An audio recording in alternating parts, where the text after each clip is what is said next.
Hi everyone, and Happy New Year to you. Sorry about that. Happy New Year to you and your family, loved ones, friends and foes. It's 2022, and as promised, I'm definitely going to dedicate myself to my YouTube channel this year. And as I said in my intro, it's going to be on things that I personally have experienced being Black British, living in Black America. So I'm going to talk about how Black women help white people bring down Black businesses. So I'll try and start from the beginning. I might have to go back a bit and forward a bit, but basically what happened was I have my own business, the Skin Girl Brazilian Wax in Hammond, Louisiana, and it's been up and running now. It's going to be 3 years this year. I have two locations, one in Mississippi and one in Louisiana. So what happened was I had a girl who was working with me for just over 2 years now. Obviously, she's not working with me no more. She was working for me for just over 2 years. Obviously, a white girl, and she came to work with me from Ulta. Yeah, she was not happy working at Ulta. You know, she trained as a cosmetologist, not an esthetician, mind you, a cosmetologist, and you know, obviously wanted to put put her money where her mouth is. You know, she didn't want to work in retail. She went to school, paid her money to have a trade. So I'm going to go back a few years with my mother. My mother, she spent the 60s and the early part of the 70s living in Louisiana. And when I told her that I was leaving Los Angeles and moving to Louisiana, the first thing she said, "For what, Tammy? For what?" I said, "Oh, you know, my family's down there. I like the country. I like it down there." She said, "You'll see." But she said, "One thing I'm telling you, Tammy, everybody's middle name is Sue." So, you know, nine out of 10, your mothers are always right. So I kept that in the back of my mind. So fast forward back to my business in Hammond. So I got contracts drawn up, legal contracts drawn up, which, you know, if you're running a legitimate business, you're supposed to have contracts for your employees. And in the contract, just like most contracts, it stated that once we depart ways, you can't work in the same industry within a certain mile zone of any of my businesses. You cannot procure my clients, and you cannot advertise for clients within a 40-mile radius of any of my businesses. Anyway, this white girl called Caitlin, what happened was, for the past 8-9 months, she's been getting on my nerves. She has a boyfriend that she does not trust. You know, they do drugs, and I don't judge people. They do drugs. She comes in looking like a ghost most of the time, hungover or drug over. And it was getting on my nerves. And then all of a sudden it was, "Oh, I don't like driving all the way to Macomb, 45 minutes, mind. I don't like driving to Macomb. I get anxiety and blah, blah." So I kind of worked with her, but then it was getting on my nerves because it was like every other day it came to the point where I'm not feeling too good. The doctors don't know what's wrong. My family don't believe me. My boyfriend don't believe me. So I tried to give her encouragement and said, "You know what? F your family, F your boyfriend. If you're going through something and you know you're going through something, deal with it. But don't ponder on the negative. Ponder on the things I told you to work on." I said, you know, she's a young girl. I said, "You know, since you've been working with me, you were able to get a new car. Now I want you to get your little savings account. You said you don't want to rent anymore. You want to buy a house." You know, encouragement. You know how sisterhood is supposed to be, encouraging your sisters. So anyway, it got to the point now where I was just fed up. I told all my staff, no one's taking any time off in December. It's one of our busiest months. We already can't fit everybody in most days anyway, regardless if it was a holiday or not. So long story short, she kept letting me down. But she must have been getting hyped up. Must have been getting hyped up by someone. or some people. So she had an attitude. This is the text I got. She sent me a text saying, hello, Miss Tammy. I'm not, for personal reasons, I'm not going to be working in Macomb anymore. But if you'll let me, I'll work to the end of December, and then I'm going to hand in my resignation. My response was, for business reasons, I accept your resignation effective immediately. And then I said to her, and don't forget, Caitlin, you signed a contract. Fast forward now. So the other morning I woke up, and I have to turn my phone, because as you can already hear, my phone always going off. I turn my phone off every night. As soon as I turned my phone on the next morning, my phone just blew up.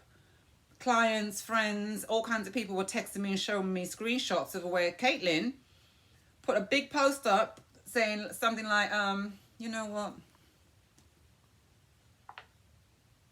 Let me get it up.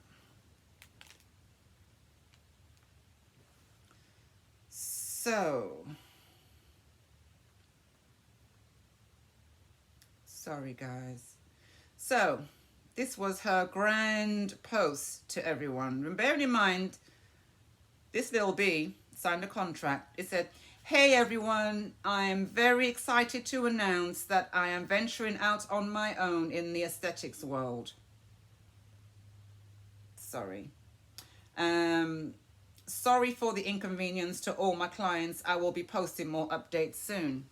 So the operative words were to all my clients.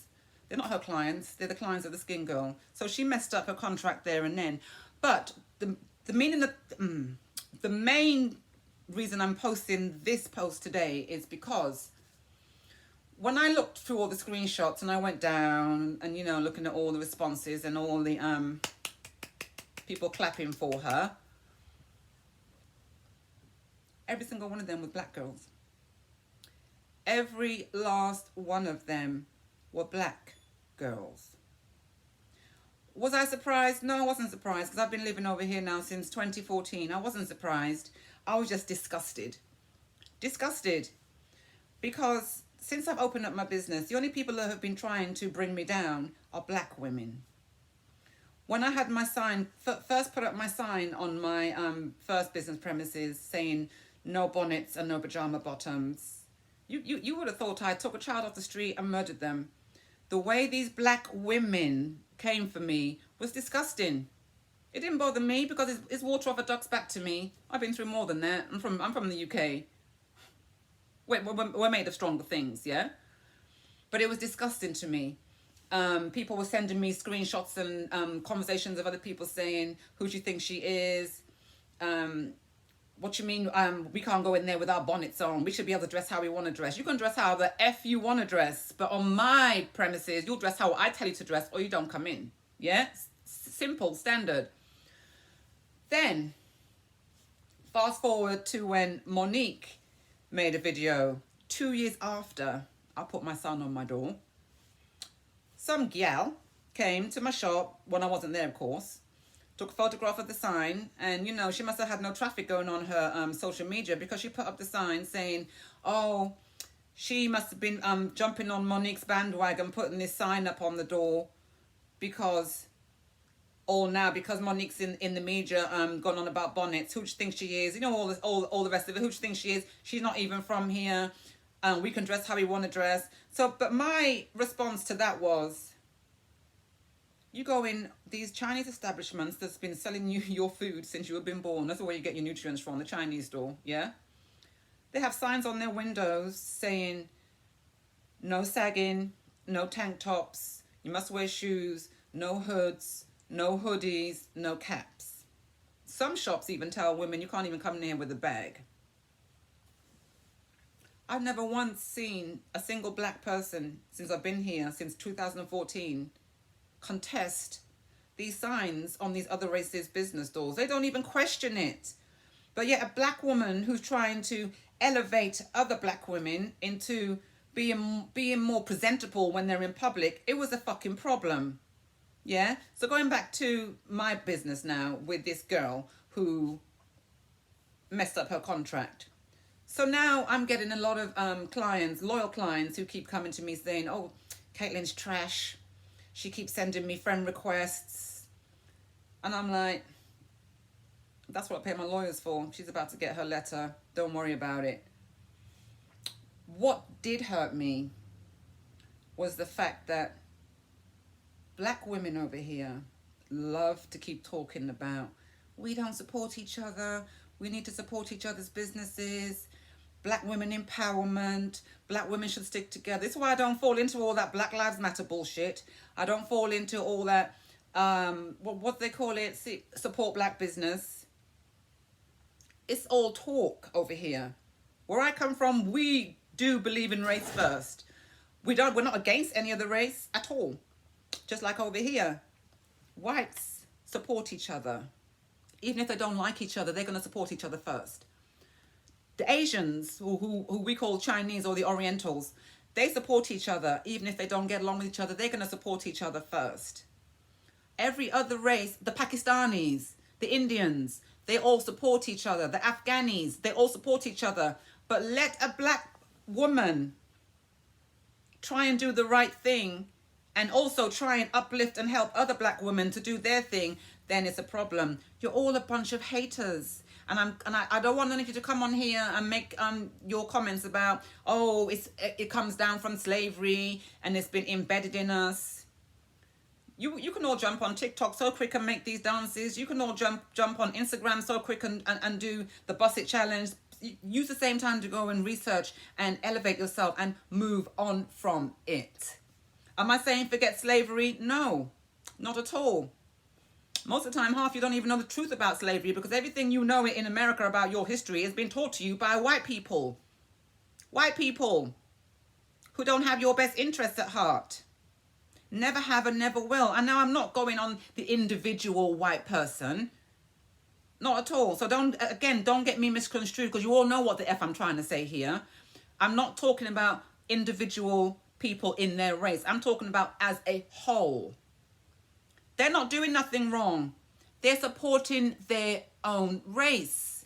I just don't understand why black people in America don't support their own race.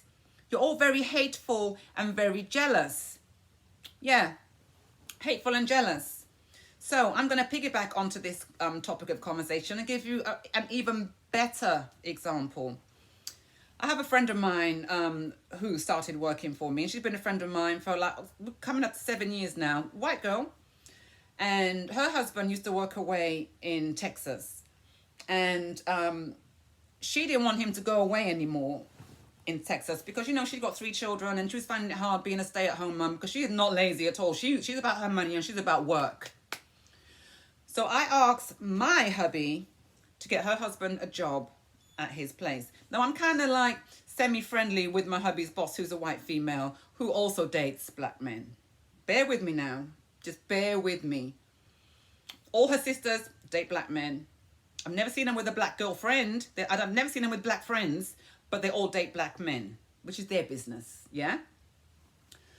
So my hubby went to work and asked his boss, wifey's friend's husband, he's qualified, more than qualified. He really needs a job because he doesn't want to go back to Texas, because he wants to keep the family bond tight. So, and we all know who anybody involved with that company, they're hiring every day. They hire all the time. So it was like, oh, maybe next week. Tell him to come in 2 weeks' time. Now, time was getting short because my friend and I, we had a deadline because his flight was already booked. Contract was already set up for him to go back to his job, yeah? And also, it was, also, I was going to benefit too if he was here, which means I wouldn't lose, my friend wouldn't lose hours and days at my business. And you know, nobody wants to work nowadays, so I needed her. So it wasn't just a one-way, it was a two-way thing that benefited all people involved. So I was like, shall I, shouldn't I? So I said to my hubby, I said, I'm going to text her, the boss, and I'm going to let her know that the person who wants a job is white. He was like, no, don't do that. No, leave it, babe. When a job comes up, she'll give him a job. She's good like that. I went against his wishes anyway, so I sent her an inbox. I said, hey, blank. I said, please, my friend's husband really needs a job. Really, really needs this job, because if he has to go back to Texas, then I lose a worker in my business. Oh, I already told Brad that to send him in 2 weeks' time, and we can give an interview. Guess what I did then? I said, let me just put it out there. He's not black. He's white. He's married, 3 kids, which over here equates to a reliable worker. Trust and believe, she told me to tell him to come in 8 o'clock the next day. A prime example of putting your race first without being racist. Putting your race first. When I told my hubby that night, he was shook. I wasn't, because I've been studying how the dynamics work in America. And even though people like to put their head in the sand and say, oh, it's not always about race, it is always about fucking race over here. Because the governments and the powers that be have always made it about race here. And I've learned the lessons, and I played the game, yeah? Imagine, if it was a black man coming for that job, it was 2 weeks. Oh, tell him to come in 2 weeks. And I'll see what we can do. As soon as I made her know, remember, she lays down with a black man every single day. Her boyfriend is black. She wasn't about to help no black people, even though she is laying down with a black man. She wasn't about to help no black people get a job. As soon as she knew he was a white guy, tell him to come in tomorrow at 8 a.m. He was had on the spot. Am I mad? No. Disgusted? Yes. Only because she lays down with black people. That means she ain't got no interest in him and his side. Just who she's laying down with. Yeah? I could go further, but I won't, because it's not about her. You know, like I said, we semi-F with each other. But I'm just giving you a prime example of what it means to put your race first. Put your race first. It doesn't mean you're racist. It doesn't mean you're going against God. It doesn't mean you're being prejudiced. It just means you're putting your race first. There's nothing wrong with that. Because we're all in a race. And the last time I looked, black people are at the bottom of the fucking pile. Think. Peace. Happy New Year.